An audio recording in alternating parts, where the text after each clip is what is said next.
Hello friends, आज की इस वीडियो हम लोग परपेंडिकुलर एक्सिस थ्योरम को समझने वाले हैं। फ्रेंड्स, परपेंडिकुलर एक्सिस थ्योरम जो है वो moment of inertia find out करने का एक थ्योरम है जो कि रोटेशनल मोशन चैप्टर का एक टॉपिक है।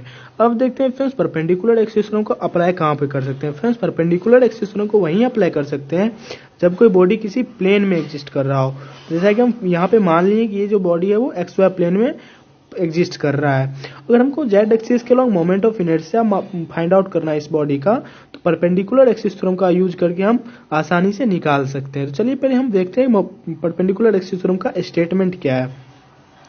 फ्रेंड्स, परपेंडिकुलर एक्सिस थ्योरम का स्टेटमेंट यह है कि moment of inertia of the lamina about the Z axis is equal to the sum of moment of inertia in X axis and Y axis. इसका मतलब ये हुआ कि जैसा कि हम ये मान लिए कि एक्स वाई प्लेन में है और हमको जेड एक्सिस के along moment of inertia find out करना है, तो हम क्या करेंगे, moment of inertia in Y direction axis और moment of inertia in X axis, इस दोनों के एक्सिस के अलॉन्ग हम moment of inertia find out करके और इसको हम अगर जोड़ दें तो moment of inertia in Z direction find out हो जाएगी। तो इसको इस तरह से लिखा जाएगा, आई Z is equal to I X plus I Y. I मतलब मोमेंट ऑफ इनर्शिया को आई से डिनोट करते हैं और जेड एक्सिस को डिनोट कर रहा है। तो जैसा कि आई जेड मतलब moment of inertia in Z axis, moment of inertia in X axis plus moment of inertia in Y axis. तो परपेंडिकुलर एक्सिस थ्योरम का यही स्टेटमेंट है। अब परपेंडिकुलर एक्सिस थ्योरम का जो स्टेटमेंट, चलिए इसको प्रूफ करते हैं। तो फ्रेंड, जैसा कि हम मान लिए फिगर में कि एक बॉडी है जो कि एक्स वाई प्लेन के में एग्जिस्ट कर रहा है और अगर हमको जेड एक्सिस के अलॉन्ग हमको moment of inertia find out करना है, तो हम ये मान लेते हैं ये जो बॉडी है ये एन पार्टिकल से बना हुआ है, जिसका मास जो है फर्स्ट पार्टिकल का m1 है, सेकंड पार्टिकल का m2 है, थर्ड पार्टिकल का m3 है और इसी तरह से nवा जो पार्टिकल होगा उसका mn मान लिया है। और हमको जेड एक्सिस के along moment of inertia find out करना है, तो सभी का जो डिस्टेंस लेंगे सभी पार्टिकल का वो जेड एक्सिस के से लेंगे। तो इसीलिए ओ जेड एक्सिस है तो ओ जेड से सबका डिस्टेंस लेंगे, तो सभी पार्टिकल का जैसे फर्स्ट पार्टिकल का जो डिस्टेंस लेंगे वो हो जाएगा, लिए हैं r1 और सेकेंड पार्टिकल का डिस्टेंस जो लिए हैं उस एक्सिस से r2 ले लिए हैं, थर्ड पार्टिकल का डिस्टेंस r3 मान लिए, इसी तरह से nवा पार्टिकल को हम rn मान लिए हैं। अब हम इस बॉडी का आईवा पार्टिकल p पॉइंट पे मान लेते हैं, इसी तरह से एक आईवा पार्टिकल मान लेते हैं जो p पॉइंट पर और जिसका पोजीशन है p is equal to X I comma Y. It means कि फ्रेंड्स, एक्स एक्सिस से जो डिस्टेंस है इस p पॉइंट का वो वाई आई डिस्टेंस पे है और एक्स एक्सिस से वाई एक्सिस से जो डिस्टेंस है इस पॉइंट का वो एक्स आई डिस्टेंस पे है और इसका जो डिस्टेंस है ओरिजिन से वो आर आई है। और ये देखिए फ्रेंड्स, यहाँ पे अगर हम ए मान ले तो A P is equal to X I हो जाएगा क्योंकि ये वाई एक्सिस से डिस्टेंस पे है, और O A is equal to X Y I हो जाएगा क्योंकि ये डिस्टेंस इक्वल होगा, इसीलिए ये डिस्टेंस जो होगा वो वाई आई हो जाएगा। अगर हम आर आई का स्क्वायर फाइंड आउट करें फ्रेंड्स तो क्या हो जाएगा, x I square plus Y I square, क्योंकि अगर हम देखें तो ये एक राइट एंगल ट्रायंगल बना रहा है, ये एक राइट एंगल ट्रायंगल बना रहा है ओ ए पी। तो राइट एंगल ट्रायंगल बना रहा है तो पाइथागोरस के थ्योरम से क्या है कि जैसे ये कर्ण है, ये लंब है, ये आधार है, तो कर्ण का स्क्वायर इज इक्वल टू क्या होगा, लंब स्क्वायर प्लस आधार स्क्वायर। तो क्या हो जाएगा,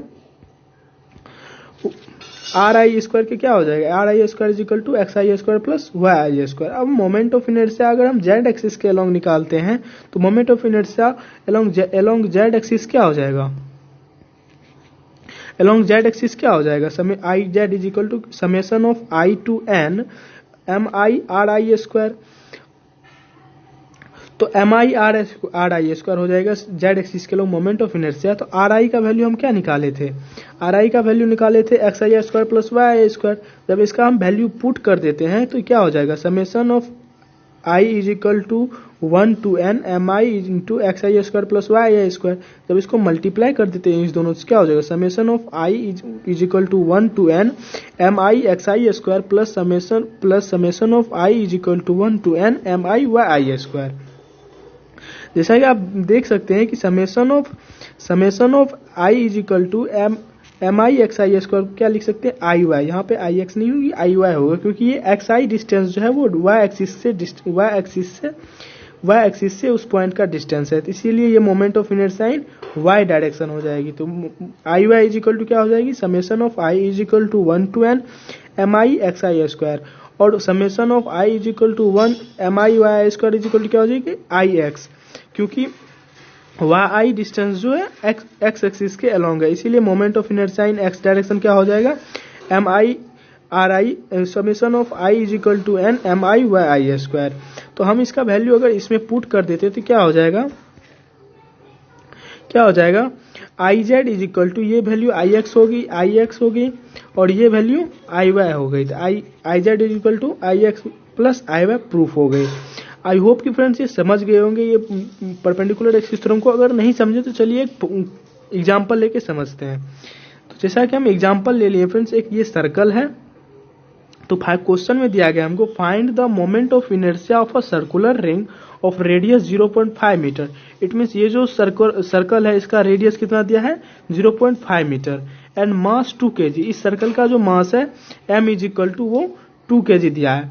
अलोंग हिज डायामीटर, उसके डायामीटर के अलोंग को क्या बोल रहा है moment of inertia find out करना है। इसके along moment of inertia find out करने के लिए कह रहा है और हमको दिया गया है along geometrical axis moment of inertia is equal to MR square.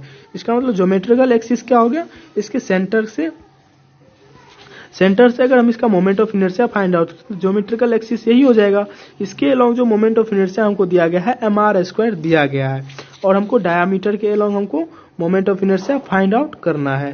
तो हमको दिया गया है मास 2 kg है उस सर्कल का और सर्कल का रेडियस 0.5 मीटर है। तो हमको IZ ये Z एक्सिस मान लेते हैं तो इस IZ इज इक्वल टू क्या हो जाएगा MR स्क्वायर। तो M का वैल्यू 2 और R का वैल्यू 0.5 तो का होल स्क्वायर, तो 2 इंटू 0.5 इंटू 0.5 तो क्या हो जाएगा 0.5। तो इसको अगर मल्टीप्लाई करेंगे तो क्या हो जाएगा 0.5 किलोग्राम मीटर स्क्वायर। अब हमको क्या मोमेंट ऑफ इनर्शिया किसके अलाउ निकालना था डायामीटर के अलाउ। तो परपेंडिकुलर एक्सिस थ्योरम से हम ये देख चुके हैं IZ equal to IX plus IY होता है।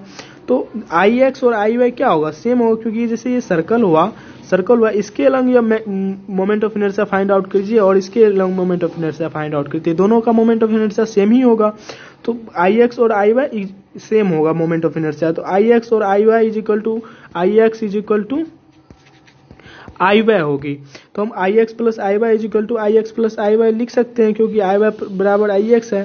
तो हमको क्या हो जाएगा IZ इज इक्वल टू हो जाएगा moment of inertia in Z direction is equal to क्या हो जाएगी 2IX मतलब 2 into moment of inertia in X direction. तो हमको moment of inertia in X direction निकालना है क्योंकि हमको कहा गया है मोमेंट ऑफ इनर्शिया जो फाइंड आउट करना है ये डायामीटर के अलोंग करना है। तो मान लेते हैं ये X डायरेक्शन में है डायामीटर, तो इसके along moment of inertia find out करना है। तो हमको IX इज इक्वल टू निकालना है। तो IX इज इक्वल टू क्या हो जाएगा moment of inertia IZ is divided by 2।